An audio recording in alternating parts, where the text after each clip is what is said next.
বিগত ম্যাট্রিক্স এবং matrix theory এর রিভিশন ভিডিওগুলোতে আমরা ম্যাট্রিক্স এর ক্লাসিফিকেশন এবং অপারেশন নিয়ে আলোচনা করেছিলাম।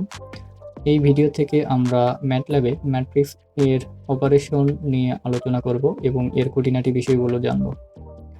এই ভিডিওতে মূলত আমরা ম্যাটল্যাবে কিভাবে একটা ম্যাট্রিক্স ক্রিয়েট করতে হয় সে বিষয়টি দেখব। তো কথা না বাড়িয়ে আমি সরাসরি ম্যাটল্যাব ওপেন করে নিচ্ছি। একটা ম্যাট্রিক্স মূলত m/n আকারের 2 ডাইমেনশনাল অ্যারে হয়ে থাকে। তো এই ম্যাট্রিক্স ক্রিয়েট করার জন্য আমাদের যেটা করতে হবে, শুরুতে ম্যাট্রিক্সের একটা নাম দিতে হবে। সে ফর এক্সাম্পল আমি এ নাম দিলাম ম্যাট্রিক্সের।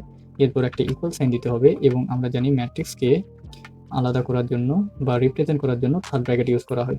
যেহেতু আমি একটা থার্ড ব্র্যাকেট দিয়ে নিলাম, আমরা এখানে যাচ্ছি এ কে 3/2 আকারের একটা ম্যাট্রিক্স হিসেবে রিপ্রেজেন্ট করতে। তো আমি এলিমেন্ট র্যান্ডমলি নিয়ে নেব এখানে। তো প্রথমে রো ওয়াইজ আমাদের সাজাইতে হবে। আমি প্রথম এলিমেন্টের 10 ধরলাম, এরপর সেকেন্ড এলিমেন্ট 20 ধরলাম। এরপর রোকে আলাদা করার জন্য আমাদের একটা করে সেমিকোলন দিতে হবে, অর্থাৎ প্রথম রো এর এলিমেন্ট এন্ট্রি করা শেষ হলে আমাদের একটা সেমিকোলন দিতে হবে। এবং রো এর প্রত্যেক এলিমেন্টকে আলাদা করার জন্য আমরা চাইলে একটা স্পেস দিতে পারি অথবা আমরা চাইলে একটা কোমা দিতে পারি, আমরা যে কোনোভাবে সাজাইতে পারি। তো আমি এখানে স্পেস দিলাম 10 20, দেন আমরা 30 40 দিব, অর্থাৎ সেকেন্ড রো এর এলিমেন্ট 30 40, সেকেন্ড রো শেষ, এরপর আমরা 50 এবং 60 এন্ট্রি করব, অর্থাৎ আমাদের 3/2 অর্ডারের একটা ম্যাট্রিক্স ক্রিয়েট হলো, যার নাম দিয়েছি আমরা এ। এখন যদি আমরা এন্টার প্রেস করি তাহলে আমরা এ ম্যাট্রিক্সকে দেখতে পাবো। এখান থেকে আমরা খুব সুন্দরভাবে ভিজুয়ালাইজ করতে পারছি এ ম্যাট্রিক্স এর এলিমেন্টগুলোকে।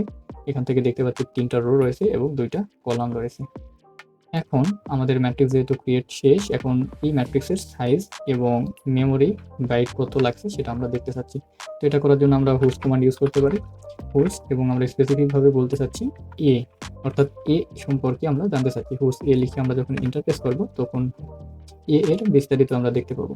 আমাদের ভেরিয়েবল নেম হচ্ছে এ, এটার সাইজ হচ্ছে 3/2, অর্থাৎ এটা একটা 3/2 আকারের ম্যাট্রিক্স। এর মেমোরি সাইজ হচ্ছে 48 বাইট। আমরা জানি ম্যাটল্যাবে প্রত্যেকটা ভেরিয়েবল ইন্ডিভিজুয়ালি একটা ডাবল হিসেবে কনসিডার করা হয়, অর্থাৎ প্রত্যেকটা ইন্ডিভিজুয়াল এলিমেন্ট একটা করে ডাবল ভ্যালু। যেহেতু ডাবল ভ্যালু, তাই প্রত্যেকটা এলিমেন্টের জন্য 8 বাইট জায়গা লাগে। আর এখানে যেহেতু 3/2 আকারের ম্যাট্রিক্স, অর্থাৎ 48 বাইটের জায়গা লাগছে, এবং প্লাস আমরা অবশ্যই জানি এটা ডাবল, এবং অ্যাট্রিবিউট এখানে নাই। তো এই ভিডিও এত পর্যন্তই। আমরা নেক্সট ভিডিওতে ম্যাট্রিক্সের এলিমেন্টকে অ্যাক্সেস করা দেখব, অর্থাৎ ম্যাট্রিক্সের এলিমেন্টকে কিভাবে অ্যাক্সেস করতে হয়, ইন্ডিভিজুয়াল এলিমেন্ট বা একটা রেঞ্জ অফ এলিমেন্ট কিভাবে অ্যাক্সেস করতে হয় বড় একটা ম্যাট্রিক্স থেকে, সেটা দেখব। দেখা হচ্ছে নেক্সট ভিডিওতে।